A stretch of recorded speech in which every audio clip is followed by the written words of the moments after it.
Hey, what up, y'all? This is your boy Ken. You're watching The View from the Game. Thank you for tuning in. If you're on Instagram, you watch me live. I am the actual man behind the Instagram.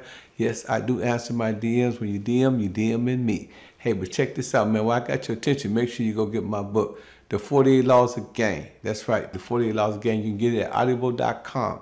All you gotta do is type my name, Pimpinken.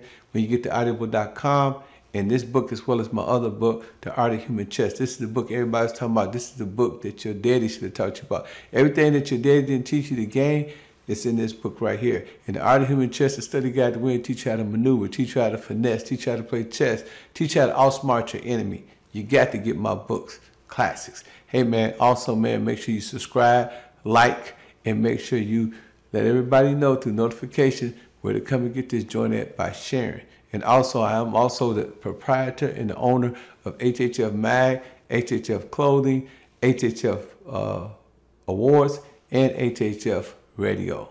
Hey man, stay tuned, man, and go to thehiphopfraternity.com and check us out. And every Monday, we at the Ice Bar. That's right, 5456 Fayetteville Road, Atlanta, Georgia. Every artist get in free. Every A&R get in free. Every executive get in free. Everybody is free. Artists get to perform for free, and you get to park for free.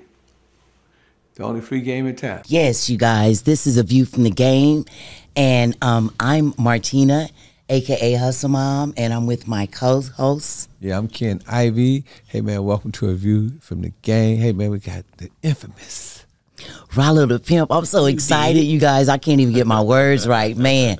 I'm in the game heaven. Look at all the ladies, y'all can feel me. You know, on my Instagram, it's all I play is Ralo The Pimp and Silky Slim. You know what I mean? My ism music. Oh God, I am in heaven right now, ladies. You guys, this is Ralo The Pimp, man. It's been a long time coming. Yeah, long time. My guy, you know, this is my guy. We've been rocking for. I was on one of the first albums. Yeah, really? He on the first album. So many different. Al Green, he dressed up like Al Green. Yeah. You know what, Ken? Shout out to my guy, Lil Jeff. That's how we met. Ken, you on a lot of stuff. Lil Jeff, man. Yeah. Ken Ivy is on so many records, I can't even keep up. But Ralo The Pimp, when can I get on? Man, I just want to be in one of your videos, just I got looking beautiful and just representing the game, because you know, Hustle Mom is the poster girl for this ism. No, facts. You know what I'm saying? Like, there's so many girls that are bitter, and they talk so bad about the pimpin'. And it's really their own decision. And it's their own decision. You shouldn't have phys-agged isn't off bizitch, and this shiznit it wouldn't have been his napping until you do. You know, one time. See, now you talking about accountability. And they got to take accountability, but you know, they can say what they want to say about me. I'm going to always take up, because my first love was a pimpin'. As a matter of fact, my two brothers. Yeah. So how could I ever, you know, we get tired of different things. You know, like, at one time, I got tired of being pimped on. Yeah. Like, you get tired of eating steak, you start eating chicken. That don't mean you hate steak. You just know it's not healthy for you no more. Yeah. And so, Kenny Red, his pimping wasn't healthy for me no more. And that's when I went off and, you know, went to the Nation and became, you know, Hustle Mom and became a madam. You know, and opened up my own escort service. But even then, I never talked bad about the pimping or the ism, you know, and talked bad about a man. You know, I just turned lemons into lemonade. And that's what we're supposed to do. You know, and because it's hard being a pimp. Yeah, you know, the word is just such a nasty word to society. It's just a song. When you look good, it make it easy. Oh my God! But you know, it's a hard lifestyle. It's a hard lifestyle, but people use the word so loosely, like it's a hard image to carry. Because when you say that you're a peasant, that means you're getting it out the womb. You're not getting it no other way, and people will hold you accountable to that. But when you're a Mac, you could just do anything you want to or whatever. But, you know, it's still in the realm of this ism. Like I said, it's my religion. And if anybody is not down with ism, they are an atheist to me. You dig. Yes, anti-ism, off with your head. I'm not with it. Okay, so Ralo, you know, you obviously not an atheist. Of course not. Of course not. No, the people say, amen. I mean, man, I remember when I first met you. You was a young dude, and you was just running around Dallas, you know what I'm saying? You was, you know, 10 toes down. You really went into the rap like you is now, you know what I'm saying? And then, you know, you called me one day with our brother, you know, R.I.P. to both Jeffs, Big Jeff and Little Jeff, you know what I'm saying, son and father. Jeff had a nice funeral too, man. He that man had some money, you know what I'm saying. You know, y'all called me up and y'all said, "Say, man, I want y'all to be on the album," you know. And Jeff said, "Whatever you want." I said, "Man, just make it light on yourself," you know. And he made it light on himself. That's my guy, and you know he took care of that. Yeah, like, that's what I said. He didn't even have nothing to do with my music. He just did it because he wanted to see me win. Yeah, he wanted to see me win. And that's beautiful. You don't get a lot of people in your corner like that. No, you don't. But you know, he was one of the general guys that just really wanted to see me win. Yeah, he really believed in you. So seen the potential. And I went in there with you, and you know I've been on a lot of albums, right? You know I worked with a lot of top notch. I have albums that sold 8 million records with me on it, right? But I was so excited because I just knew that I was around some good game. You know what I'm saying? It's a difference, man. I don't care what you say, man. It's a difference when you doing something for somebody who really know what's really going on. We actually sit down and we say how we gonna do it, and we put the car and everything. Yeah. You know what I'm saying? I actually had you come do one song, and then I played another song. And you was like, "Nah, I gotta get on that motherfucker." Right. Gotta get on that motherfucker. And that's the one we cut up on. Yes. Yeah, it was a pleasure, man. And you know, I mean, like, I'm saying that from my perspective, fucking with somebody that's really in the game, that's really fucking with the shit, you know what I'm saying? Me and doing the song with you was really big to me. So that's big. How do you feel when you go and you do music with motherfuckers who not in the game, who you know they ain't just quite there yet? Right. You know, they get it, but you know, it's pretty much, you know, it's pretty much cartoon version of it. You know what I'm saying? I mean, how do you feel? Do you feel that you walk? Do sometimes you say, "Man, I can't put this shit on my album"? Right. I mean, you know, when it's like that, a lot of times it's probably not going on my album. I'm probably doing something for them on their project. So you know, a lot of times, man, I just treat it like treat it how they treat me. You know what I'm saying? You know, people gonna do, what they do. You know what I mean? And everybody know what's real and what's fake. You know what I'm saying? I just make sure that what I do is gonna be 100% authentic. You know what I'm saying? And to be honest, man, I haven't, crossed that plateau to where I'm just doing a whole lot of songs with, big top line artists and stuff like that. So, a lot of times I'm doing music with, pimps or aspiring, P's or, somebody that's affiliated with the game or something like that. So, it's not, it's not too big of a problem for me. Long as I know somebody ain't just totally fake. If you totally fake, because I've had that. I've had some guys that hit me up to do music, and man, I know they not a part of it. They not, and I don't even want to entertain them because I don't want my brand associated with that. You see what I'm saying? So if it's not all the way official, I do background checks and all that, and just to make sure, you know what I'm saying? Because I've had, I've done songs with people, and then they background come out.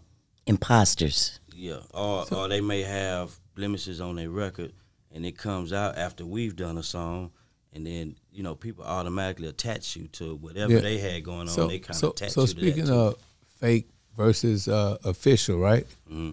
So how do it feel, man? I mean, how do it feel to have every real hoe and every real pimp riding to your shit, man? Yes. I mean, that's official, man. That's official. That's like bigger than big. Yeah. Because it's like some underground stuff. It's real bigger than these people that are just out there like Beyonce. Like, to me, you bigger than Beyonce. Man, that's my opinion. That's my opinion, because this is my life, the ism. And I wake up listening to you. I go to sleep. I get dressed listening to you. And different other artists, Primo Rice, Larry June, KT Foreign, Sugar Free, of course, and Pimp C. Pimp C. Oh, the very first. You know what I'm saying? They kept it 100 on wax. Too Short, E40, just all of them. Bila, just, Northern California, period. We love that. Ism. That West Coast, you know, we love this ism. You had to give her that jerk. I had to make sure she mentioned that West Coast, but they gonna beat her. She don't know how they work. But you see me on TMZ giving it up for E40. Yeah, I don't play. She had mentioned the West Coast. I was like, Harvey, let's argue. Yeah, nah, that West Coast. I don't play that. They one of my biggest supporters. You know what I'm saying? Because, you know, the West Coast, you can go to their strip clubs and they still playing Sugar Free and DJ Quick and, you know, that type of music. You go to our strip clubs, you know, they playing trap shit. You know what I'm saying? And they playing southern shit. So how does it feel, you know, to know that, you know what I'm saying? Like when I went to Miami P, no bullshit, right? I forget that one pimp name. He was doing really good. He had a lot of money, man. He was a big time pimp. And I said a quote. He said, nigga, that's Ralo shit. I said, God damn, Ralo really out here, right? Ralo is out here, man. You know, but I just try to make sure that, you know, everybody that know me from, that know how I started. Like, I didn't start pimping in the studio booth. You know what I'm saying? Like, I was on the street, you know, I was doing my thing. You was in the trenches. Yeah, I was in my, you know, so even the old, you know, even the older guys around here, Richie Rich, you know, Carl, you know, some of the older people that's from Dallas, they know me. They don't know me from no music. They know me from what was going on in the streets, you know what I'm saying? So when I started doing music, you know, and I always had the music shit in me, you know what I mean? So it's just like, I just wanted to make some good music. At the time, Sugar Free was doing his thing. He was like the biggest, you know, pimp hop, you know, rapper. Right, that you could be like, did he really say this on the record? Right, you know. Right, like Sugar Free is the OG, triple OG, original, but. Exactly, and you know, Pimp C, of course, you know, Pimp C is my top 3 rappers of all time. So, you know, of course, he did, you know, he influenced me to, you know, but I just felt like it still was a lane for this shit, you know what I'm saying? And a lot of P rappers at the time, they was rapping, but it just didn't sound good. You know what I'm saying? They was saying it wasn't coming from the heart. Yeah, it wasn't coming, and even the music, like either the beats wasn't good, it wasn't mixed. You know what I mean? So I just wanted to make sure that, you know, represent this shit the right way, make it sound good. I'm actually the same question I asked Rooster. Okay, like when you rapping, you know, and you spitting on the mic, do you actually see the biz? Do you see the blade? You know what I mean? Do you just like, I mean, you coming from a real place, or do you sometimes want to just fix it up to make it sound good sonically, music-wise? I mean, you know, I think having talent, it lets me kind of do both. You know what I'm saying? Because every time I rap, it's coming from, you know, I don't be making this shit up. It's something that I already did, something I done seen, you know what I mean, something I've been a part of. Right. You know what I'm saying? So, you know, I just try to express myself musically and just make sure that, you know, I like music. I know what I like to listen to. So if it's trash, I don't care if it's let me reword it. Whatever. Okay, I don't want no bad news. That's my shit. So, what was the sample? That was a sample that you using there. What was that sample? That was from Bad News. That was from the Wiz. Yeah. So Yeah. that's my favorite song, right? Yeah. But the beat, it's like an old school beat, so it resonates with me on another level. You know what I'm saying? And that you was one of the first persons I see that, you know, Pimp C, of course, he done it before, but you the first person I know that was official like Referee Whistle that's coming off, you know, off the block, you know, with it. You know what I'm saying? That had that musical genius about yourself. You know what I'm saying? It's not just hip hop. You know what I'm saying? It's like when I listen to your shit, you know what I'm saying? I get the groove. You know what I'm saying? It's a feeling that I get. You know what I'm saying? I have nostalgic thoughts. You know, I come up around that. You know, I listen to a lot of old, you know, 70s shit. You know, you know, everybody say, you know, I grew up. You know, it was me and my sister, and there was a lot of girls. Right. So when it was time, the weekends come around, you know, my mama didn't want me hanging around her and the girls, so I had to go hang with my uncles. Right. My uncles was all older cats, so they over there listening to Johnny Taylor and the blues and all that. So, you know, once I got older, you know, that shit was just kind of in me. You know what I'm saying? So